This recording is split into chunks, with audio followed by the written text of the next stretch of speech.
Thank you for downloading this Real Agriculture podcast. Excite your crops with inputs from Excite Bio. Access nitrogen and phosphorus with Excite Bio's lineup of inoculants and ag biologicals. Since 2010, they've been helping farmers harness the power of the soil. Learn more at excitebio.ca. That's XITEBIO.ca.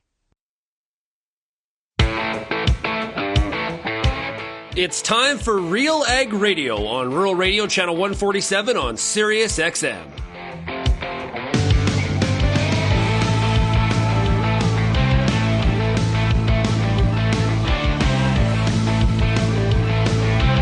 RealAg Radio and RealAgriculture.com is your home for insight and analysis of the issues that are impacting your farm business. Let's get real and get connected with RealAg Radio.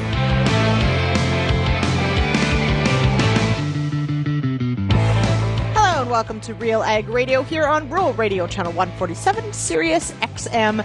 It is Tuesday, November 5th. It is Tuesdays with Lyndsey, and that is me, your host, Lyndsey Smith. Welcome here. Great show lined up for you today. It is, of course, Election Day in the United States, so I am hoping that each and every one of you listening down in America went out and cast your ballot. It is absolutely so incredibly important. And we here, your apartment upstairs, we are hoping for a peaceful and successful and non-contentious election down there. And I don't know if we're going to get that, but we're going to hope.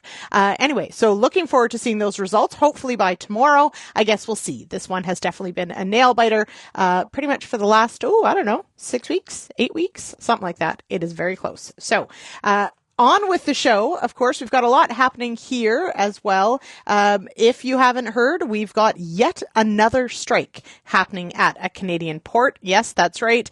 In BC, we've got strikes happening at all the ports. So this is not just the Port of Vancouver. This includes Port Rupert and any others.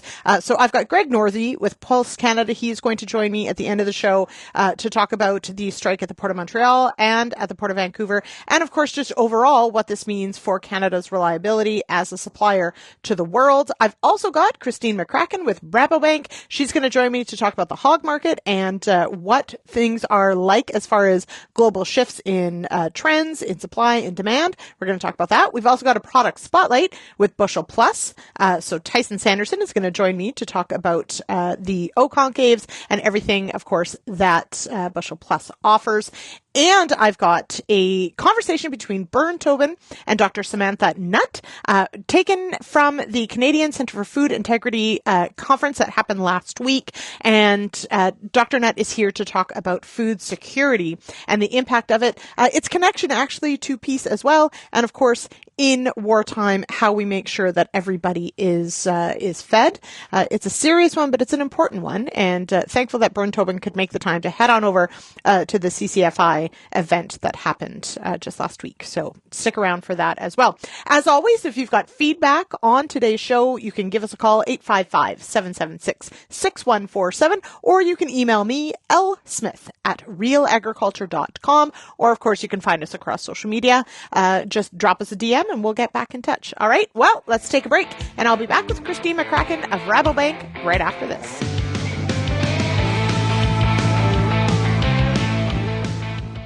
Farmers feed the world with an ever-growing population and less acreage to do it.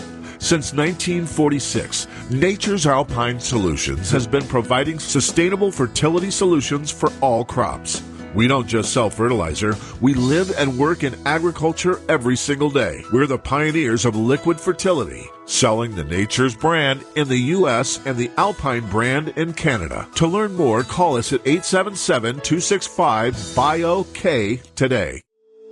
If you're involved in the agriculture industry, it's important to stay informed on all the latest issues affecting your business. At RealAgriculture.com, we offer fast, reliable news, information, and insights to help you keep on top of all of the latest in Canadian agriculture. Visit RealAgriculture.com and sign up for our free daily newsletter covering everything from news, agronomy, animal agriculture, and much more. Visit RealAgriculture.com/subscribe today.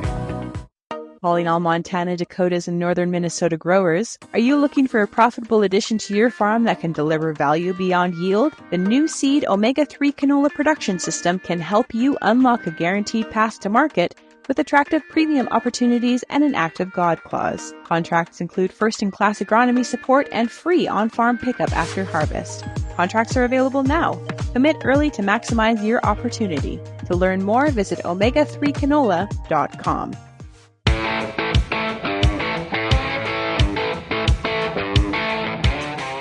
Welcome back to Real Ag Radio here on Rural Radio, Channel 147, Sirius XM. And hey, Real Ag listeners, Cantera Seeds has 8 bags of their new CS 4100 LL Liberty Link canola available to be won by one lucky listener.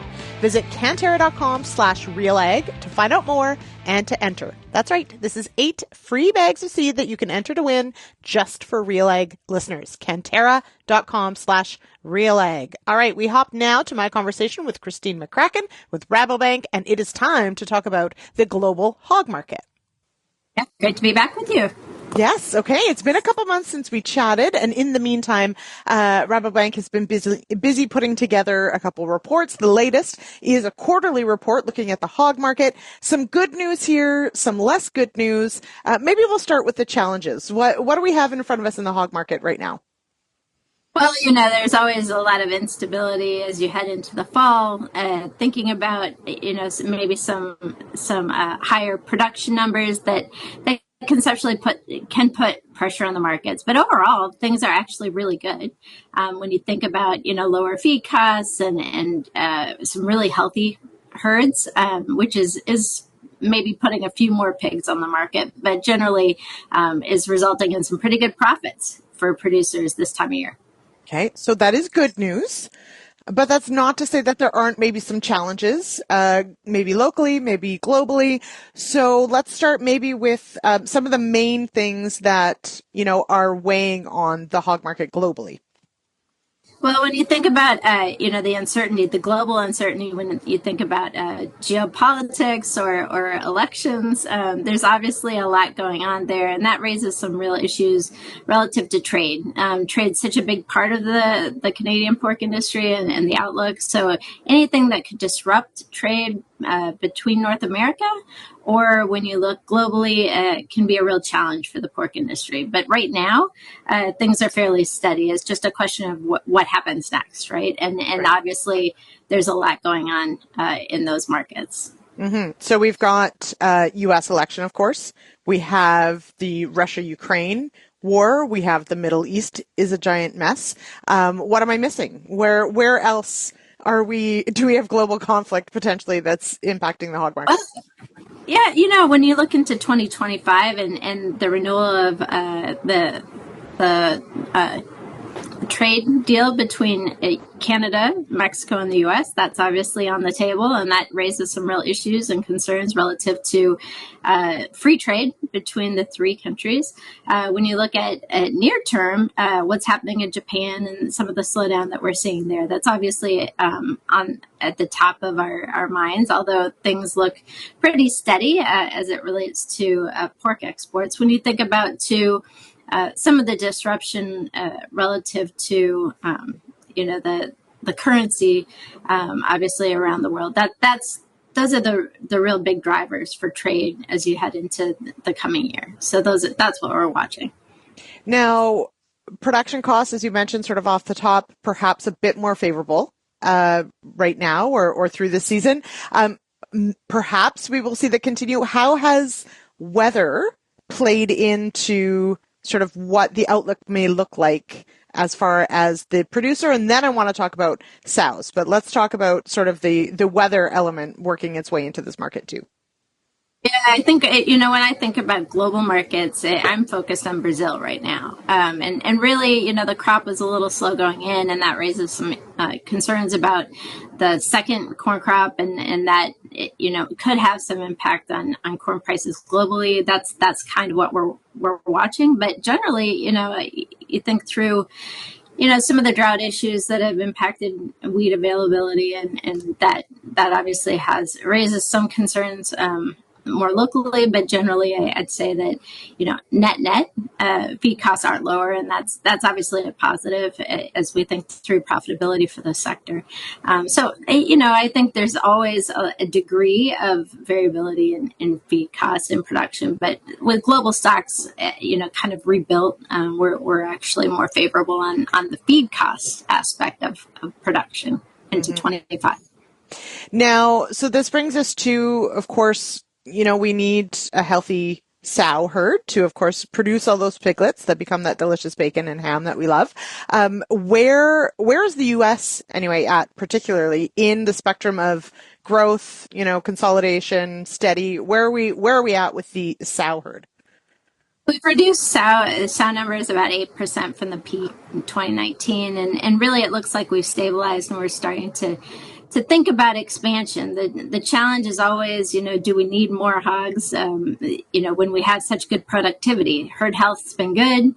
Obviously, we're getting more pigs per sow, so obviously that's putting a lot more pigs on the market, and that has to be balanced with the number of sows that we need. It's probable that going forward we don't need the same size sow herd that we've had historically, and much like we've seen in Canada, obviously, we've been bringing those numbers down. So it is kind of stabilizing now in both the U.S. and Canada, but when you think about the outlook for next year, how quickly we rebuild is still kind of a jump ball. Mm-hmm.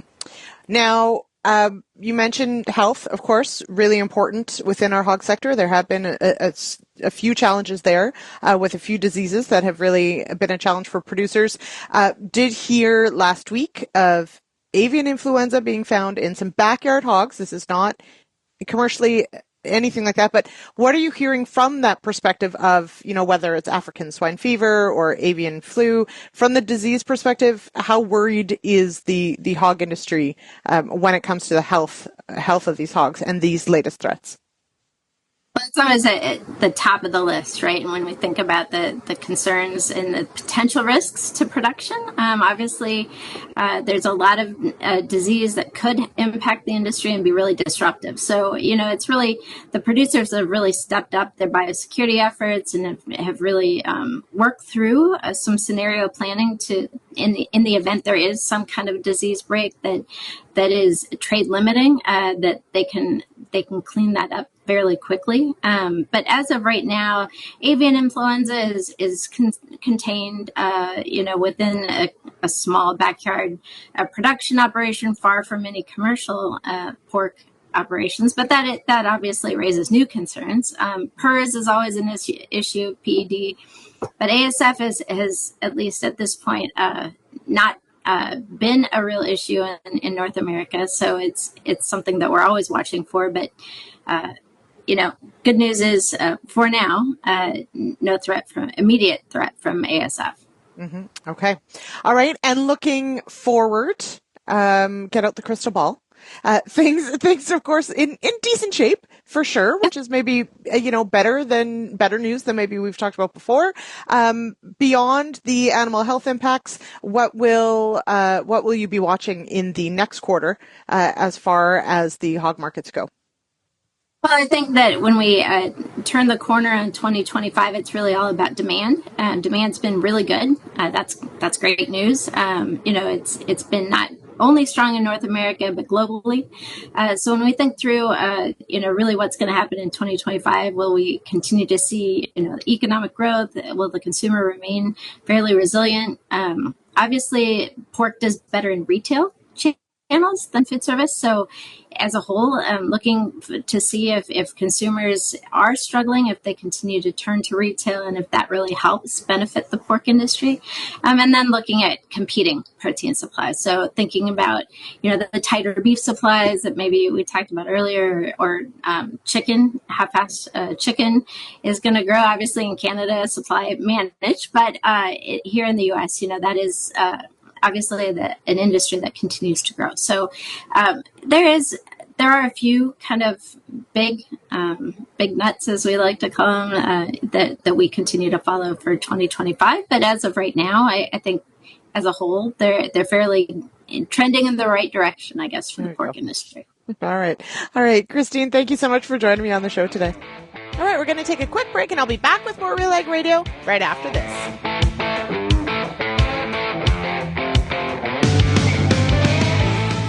We're going to talk to Jack Legg, SGS's Business Development Manager. Yes, so at our facility, we're predominantly testing for nutrients. So soil testing for fertility to manage crop production. But SGS also has many different labs in the network, so we can help out from an environmental standpoint. Maybe it's heavy metals testing or contaminants. We've got seed testing capabilities. You can find out more about SGS to help you elevate your business by calling 1-800-952-5407. If you only listen to RealAg Radio, you only get half the picture.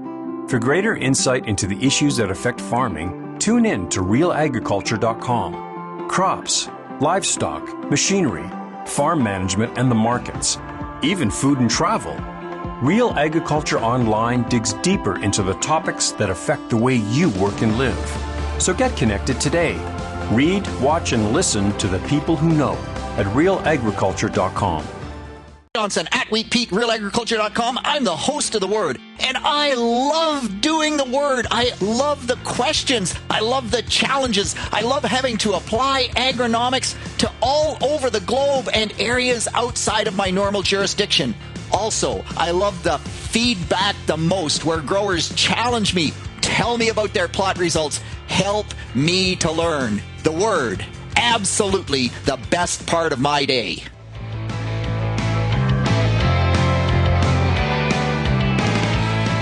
Welcome back to Real Ag Radio. It is time for today's product spotlight.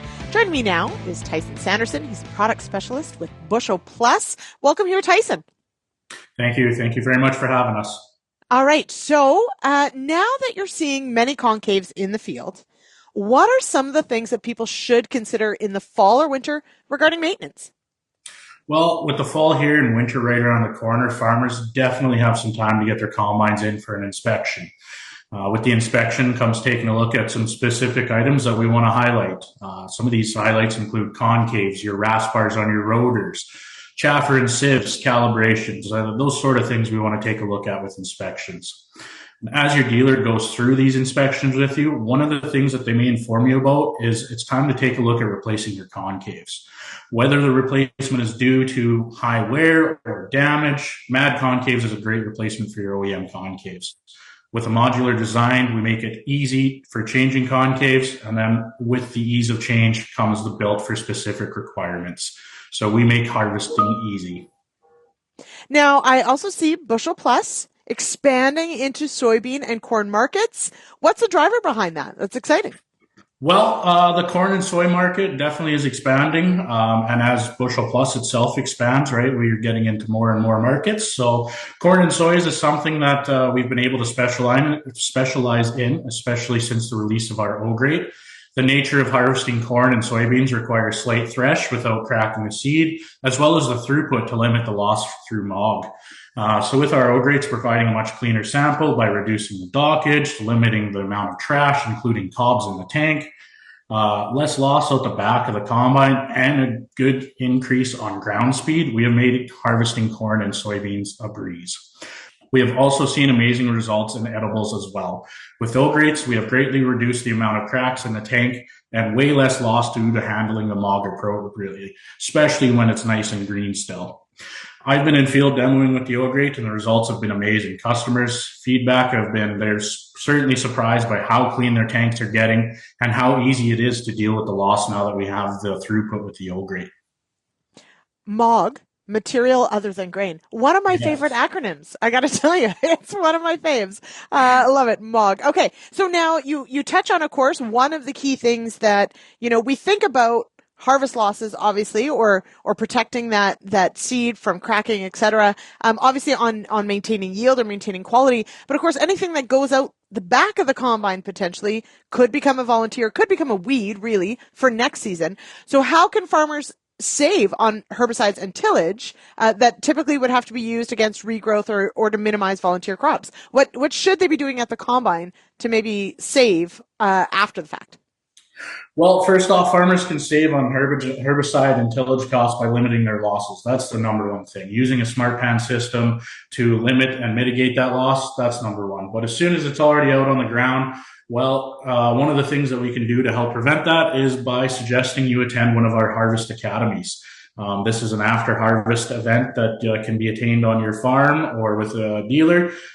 We come through and run through all of these settings and stuff that we would do in field while doing a demo. So you get to gain this knowledge after the season, or right after seeding. You can book one and have that knowledge right before harvest starts. So it starts with learning what loss is.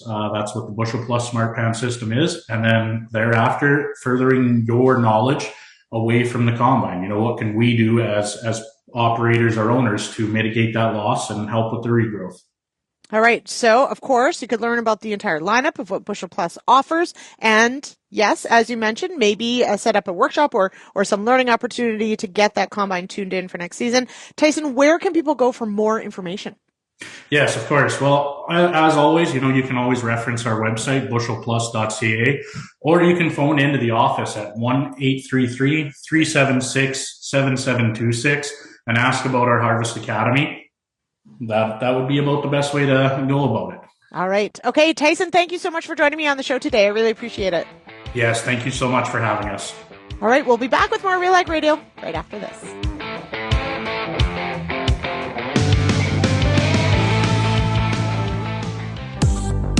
I'm Lyndsey Smith from RealAgriculture.com. Join me Monday nights for The Agronomist, a 1-hour live and interactive show broadcast across YouTube, Facebook, and X. Monday nights at 8 p.m. Eastern, I host expert agronomists from all over the country to give you answers to some of the toughest agronomic questions. Join us live or catch the replay Tuesday morning. That's The Agronomist with me, Lyndsey Smith, Monday nights live at 8 p.m. Eastern. There's a reason we call it the Corn School. Videos on everything from planter setup to weed control, field trial results, and the latest yield strategies. The Corn School on RealAgriculture.com has the information and advice you need to help you succeed. Brought to you by Pride Seeds and BASF. Corn School episodes are available at cornschool.com, from RealAgriculture.com, or as a podcast in your favorite podcast app. Check out the latest Corn School episode today.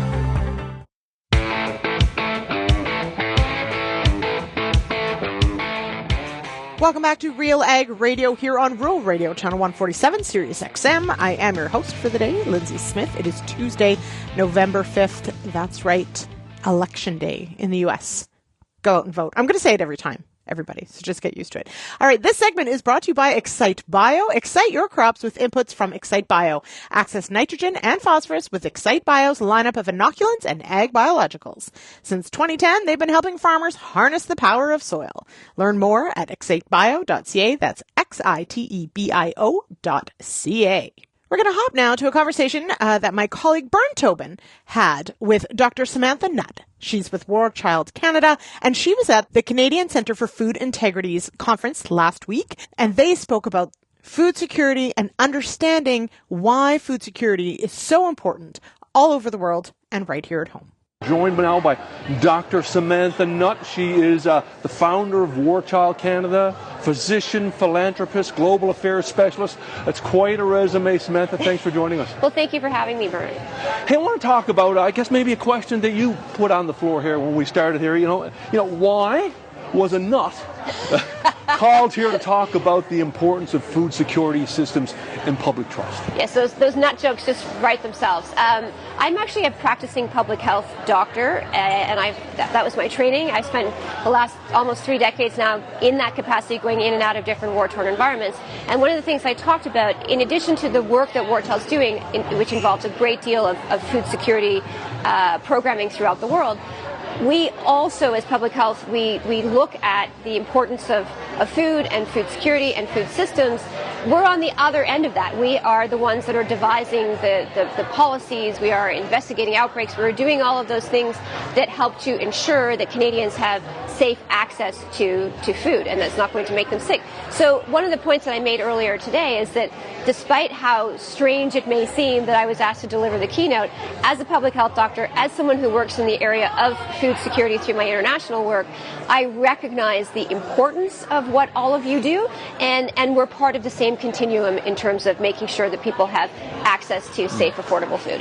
Yeah, and you talked about, your experiences, and many, obviously, all of the starving children impacted that you've seen are impacted by failed food systems. That's right. It's one of the greatest threats to people's health and well-being throughout the world. It's something that we take for granted here in Canada, but we are facing an unprecedented food security crisis on a global level with about 50 million people right now at risk of malnutrition and starvation. Sudan, for example, which is another part of the world that I talked about, which has been in a very heavy conflict since April of last year, they have 13 million people right now who are at risk of acute starvation, of famine, just in the next few months. Both sides to that conflict, armed groups, deliberately targeted the food reserves in this war, putting more people at risk, making them increasingly vulnerable. So as a physician, as someone who has worked in famine areas, who has been somebody who's witnessed acute starvation and the chronic effects of malnutrition, I can say with absolute confidence that it is vitally important. It is as important as health, as our economy, as education, as a core Canadian value, because without it, we frankly just will not survive. How important is that public trust, that confidence? You talked about, you've seen so many things in your travels, and, just feeding people and children is so important. Do we ask too many questions about our food? Do we not have the confidence, the trust that we should have? I think questions are always important as long as we are also digging into the answers. You can question things, but then go beyond questioning things to dig into, well, what does our food system look like? The truth is, Canada has one of the safest, most effective, most reliable, professional, regulated food systems, food and food security in the world. And certainly as someone who has seen firsthand what happens when you don't have these systems and structures in place, there is nothing that builds your confidence more in the Canadian food system than seeing in other environments what happens when you don't have the luxury of these kinds of robust systems in place and people who are dedicated to ensuring that we have safe and affordable food.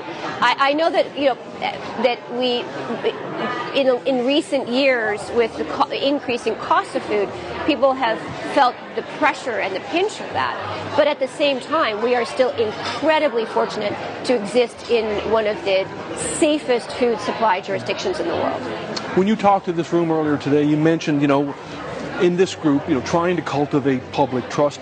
You said know your stuff. You really have to understand everything from geopolitics to how food moves. There's so much that impacts the trust of food and the availability of food. And that's exactly right. Understanding why trends are happening and being able to explain that. And one of the examples I gave is it's not enough to really turn around and say, well, if somebody says, well, why are tomatoes $2 more than they were a year ago, to say, well, the price of gas has gone up and therefore we're having to pass that cost on to consumers. The reality is that price of that tomato is affected by a number of different things. For example, the war in Ukraine, which we might think is quite far removed from any of us here, but the war in Ukraine has affected fertilizer, the availability of fertilizers, which have gone up. It has affected fuel costs, as well as the war in the Middle East, which is causing the price of oil to go up. The war in Sudan, which is causing the price of oil to go up. Issues that are happening as a result of Yemen through the Red Sea and disruptions to shipping containers and shipping supplies. Again, impacting on some of those inputs that we need to be able to bring our goods to market, to be able to farm safely and effectively. So all of these are some of the reasons why we have seen so much inflationary pressure, why we have seen the cost of food going up. So if anybody is coming from within the sector who's trying to explain it to somebody outside of the sector, it is important to know your stuff and to pay attention to all of the things that are happening in the world that could be the reason why you're seeing some of what you're seeing here in Canada. It is more complicated than it seems on the surface. You talked about, again, with this group, how to build alliances, how to build a system, how to build that confidence. And you said, identify those who are credible and speak with authority. You've obviously had to do that in your all the work that you've done. How can this group do that in the Canadian food system? You're already experts. You already own a piece of our food system that you are participating in to ensure that Canadians have access to the food that they need, whether you are manufacturing seeds, whether you are farming, whether you are involved in food distribution, whether you are a retailer. You already have a level of expertise, and you are already a critical piece in that particular puzzle. So leverage that. Have confidence in that.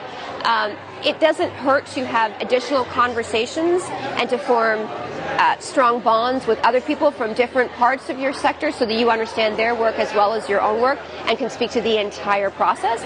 But making sure that you are all aligned, that you are communicating your message, that you are instilling confidence in others through your sense of ownership and authority of the issue, those are some of the most important things you can do.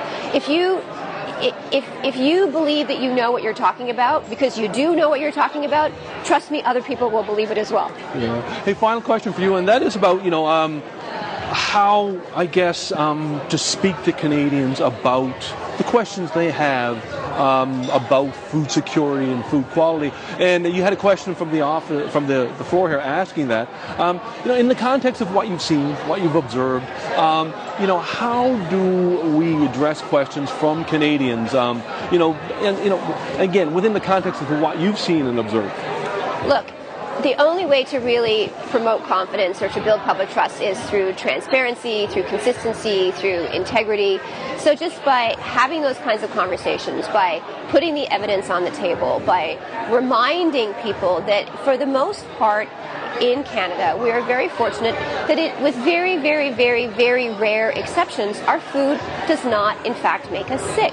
And as someone who has been on the front lines of different famines throughout the world, who is in environments where food makes people sick, particularly from diarrheal diseases and dysentery and foodborne outbreaks, who sees that on a regular basis in other environments, it's just frankly the starkest reminder of how lucky we are, how privileged we are to live in a place where this system works.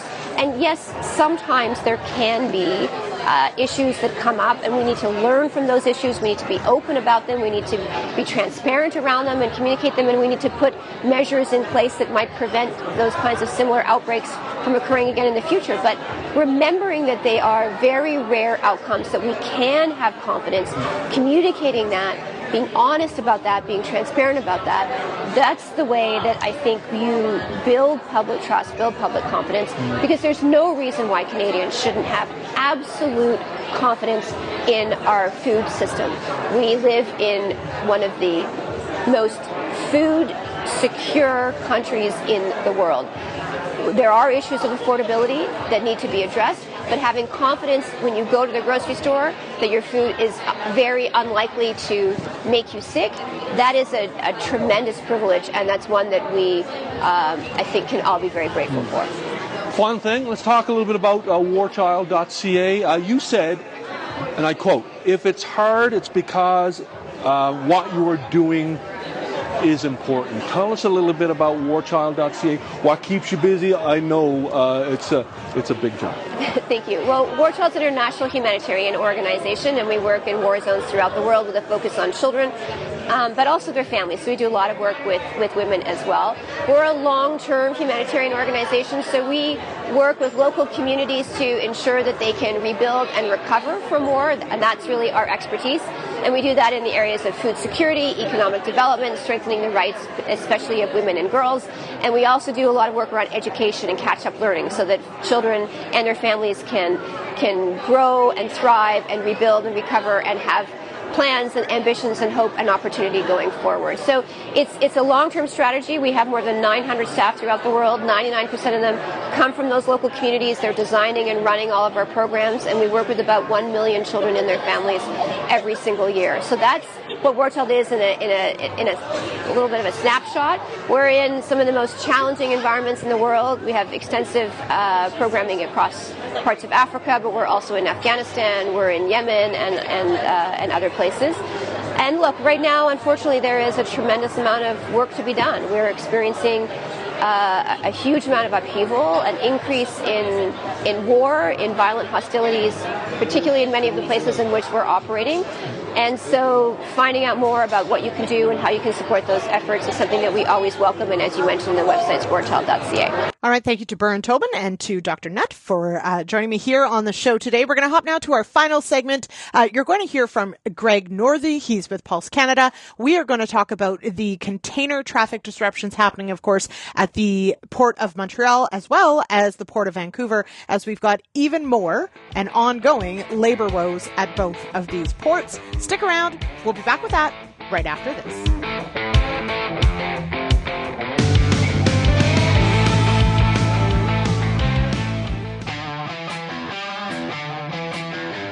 Advanced canola trait technology is here. And it's soon to be the talk of the town. Optimum Glide delivers excellent yield potential and agronomic trait performance. Improved crop safety. Enhanced weed control. And a wider window of application. You're going to want to see this. Learn more at OptimumGlide.ca. What were the issues in your fields this year? Did you do a soil sample? What is your soil sample telling you about some of the nutrient issues that you might be having going into next year? What herbicides did you use? What residues you might be concerned about? What weed issues did you have? What crop residues did you have? How well do you know your fields? Get the answers to all the questions you have about your pulse crop at the Pulse School on RealAgriculture.com.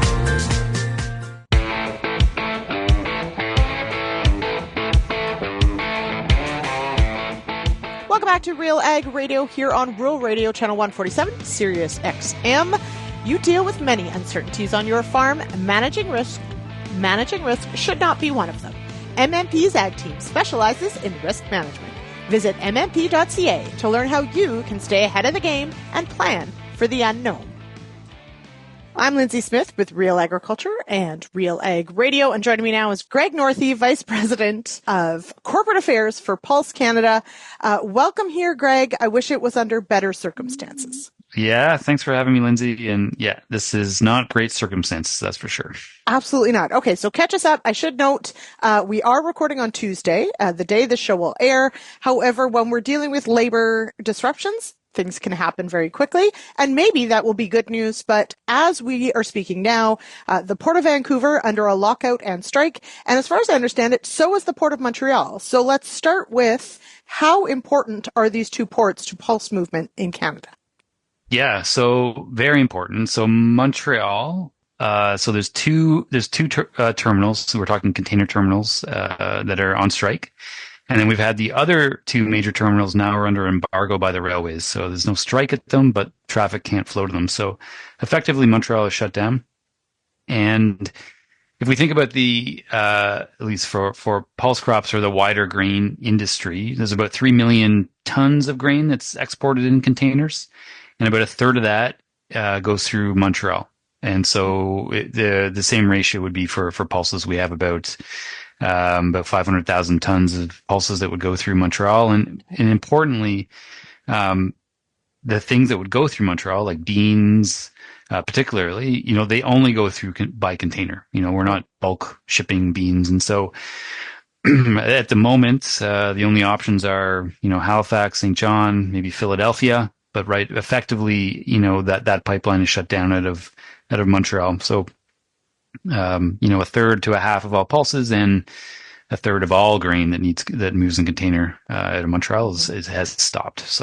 So before we talk about Vancouver, one follow up then to that. So you mentioned, there may be other options for some of this to go to, but that I'm going to assume adds time, adds costs, and I'm going to assume those ports are not necessarily as equipped to handle the volume. Like there's a reason we go through the Port of Montreal. Yeah, for sure. And, exactly. There's a reason we go through Montreal. There's the facilities there. There's transloaders, et cetera, that are adept at handling grain, and, having to move to the eastern ports or into the U.S. just creates a whole nother set of logistical challenges. And so nothing changes quickly, and we're talking very marginal amounts that could move through those other options. So it is a problem for sure.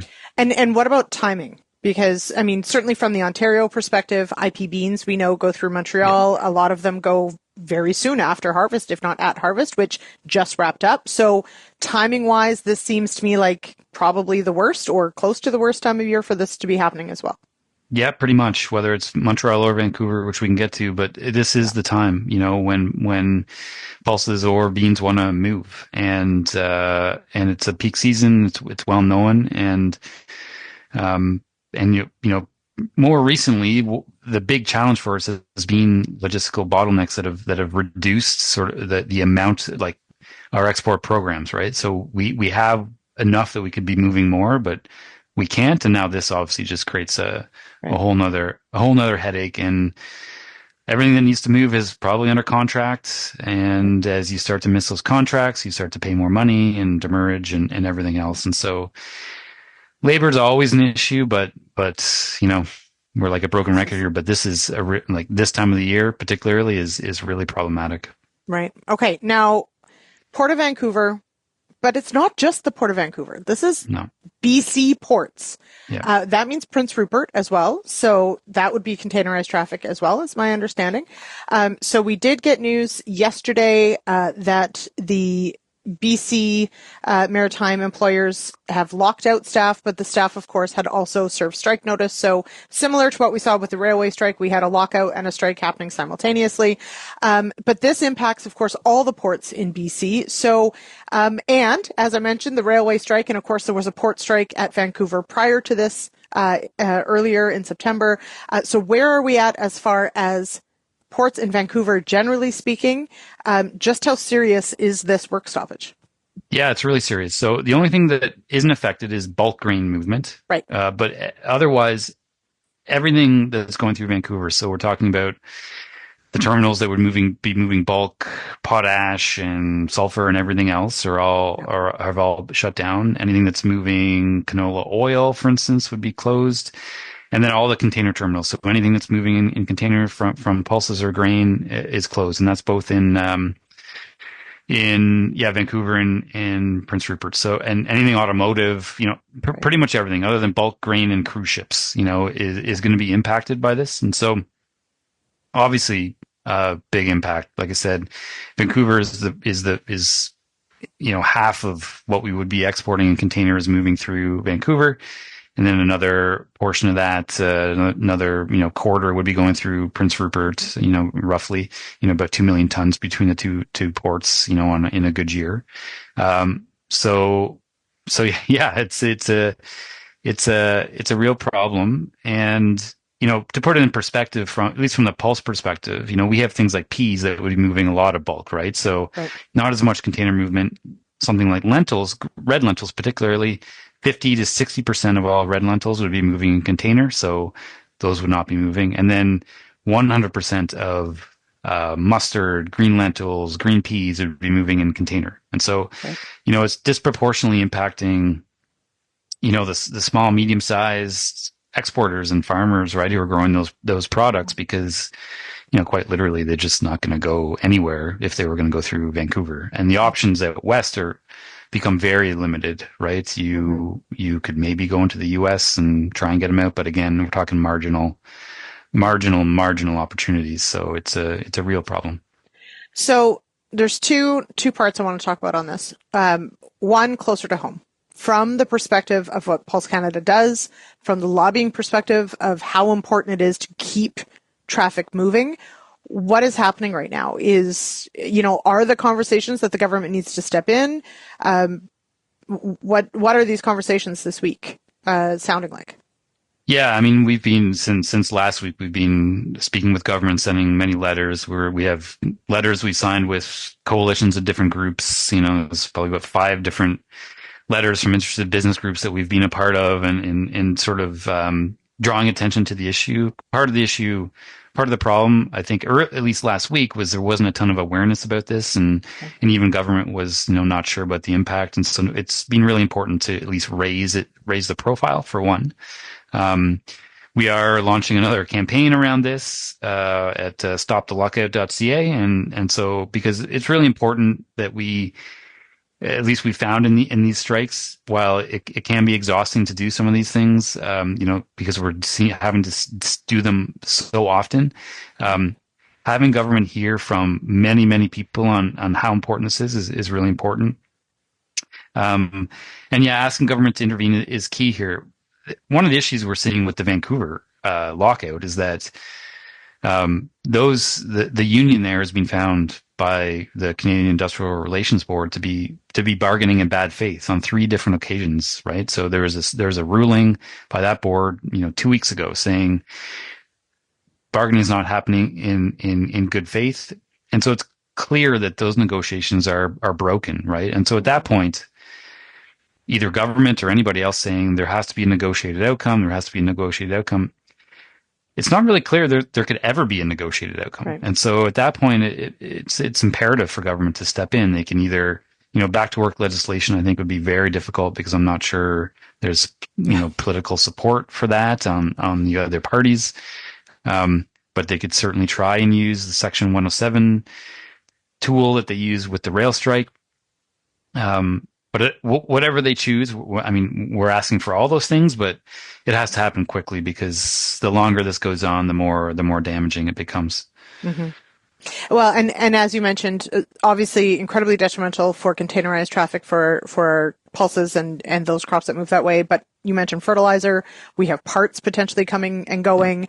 This doesn't just have an impact on pulses, but it also doesn't just have an impact on agriculture. Like, this is the entire country, and the average consumer that this potentially impacts the longer it goes on. So, at the same time, I'm just going to put it out there. It's not like Parliament is very functional right now. So, I can only imagine how difficult it is to get the ear of the people that you need when Parliament isn't really even functioning right now. Yeah, it's pretty hard. Everyone's sort of focused on other things that arguably probably aren't as important as this, because absolutely the impact for people.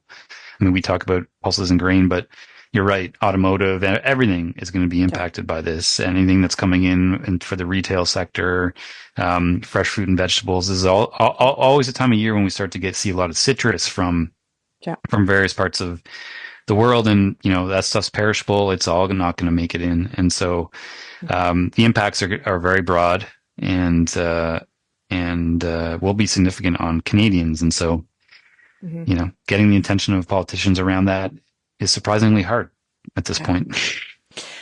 Which means anyone who hears this, call your MP. Just throwing that out there. But also looking then, so that's inward, but looking outward. This is, probably this year, the 5th, 6th time we've had this conversation about Canada as a reliable supplier to the world. I cannot imagine that it is a easy conversation to have with our customers overseas again and again and again. So what do we hear from our customers who are expecting this product at a certain time, who potentially are having to be told, sorry, we can't get it to you? Yeah, it's at this point, it's just disappointment. Because it's disappointing for them, but it's also obviously disappointing for our sectors and our exporters and our businesses that rely on transportation, where, we have a great product, but it's clear right now that Canada's reputation is severely damaged, and it becomes difficult in contracts. Contracts are signed that we're not able to execute on, and it starts to impact price. It impacts all kinds of things around. If I'm going to buy from Canada, what's the premium I need to add to account for the fact that I may actually not get the product that I expect to buy, and so it's a real problem. And it's clear, at least from our perspective, that our labor code and everything to do with labor right now needs a really solid rethink, because we can't continue in this cycle as the Canadian agriculture sector or any other sector in Canada. Mm-hmm. And that, I guess, is perhaps where we sort of end on is, from the perspective of, when we follow through all of these labor issues, we, oftentimes it's a 2-year agreement gets signed, a 3-year, a 4-year.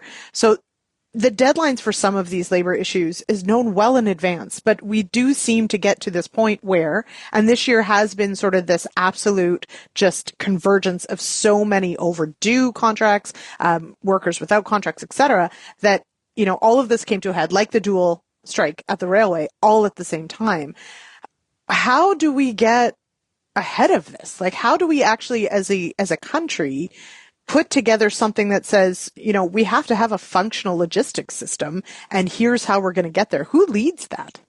Yeah, well, I mean, that's a great question, because we have more labor agreements expiring at the end of this year that I think are going to impact us next year, and so the cycle will continue.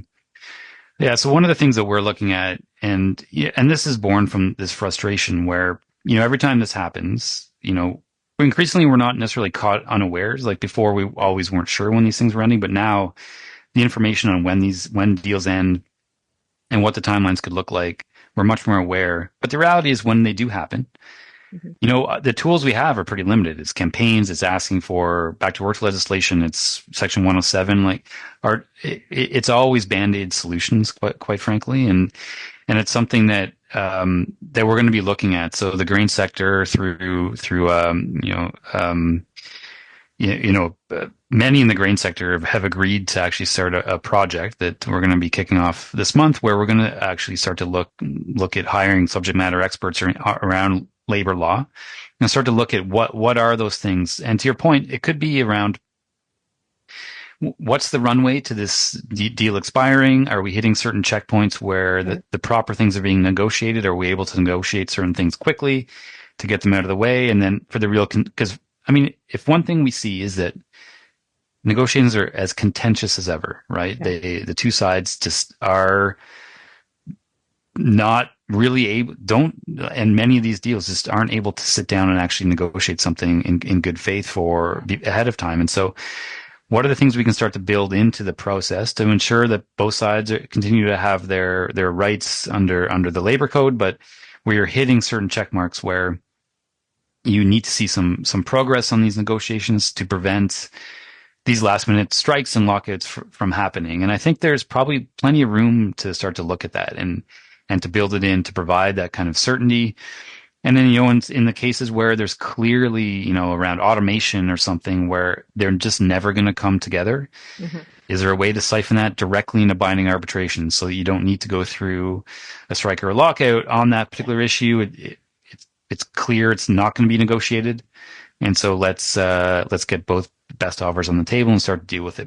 Anyways, there's a whole suite of options. And I think, you know, beyond just looking at essential service or things like that, I think that's a very difficult political reach, but within the process itself, what does it look like? So we're going to be starting that. And, you know, hopefully in the next couple of months, the grain sector will start to have like real solutions for that. And then we can shop them around to other sectors. But that's where leadership starts. I think it's being clear from the grain sector. We need to actually take charge of this and start to defend our industry in a more focused way. All right, Greg, I hope that by the time this goes to air, this is all resolved. But as we've highlighted, even if the strike at Montreal or Vancouver is solved, we are not out of the woods, of course. With logistics, 1 day of strike does not equal 1 day and everything's back to normal. So the longer this drags on, the larger impact it has regardless. So we'll see. But keep us posted, and I look forward to seeing what the grain industry puts together as far as solutions, because this is just too important to leave to chance. That's for sure. So thanks so much for joining me. Thank you. Thanks for having me. All right, that does it for today's show here on Rural Radio Channel 147. I have been your host, Lyndsey Smith. Thank you for joining me. Thank you, everyone, for joining me on today's show, to Greg, to Christine, to Bushel Plus for our product spotlight, and for Bernard Tobin and Dr. Samantha Nutt. I appreciate it. If you've got feedback on today's show, give us a call, 1-855-776-6147. Have a wonderful Tuesday, and we'll see you on Friday for the Issues Panel. Cheers, everybody.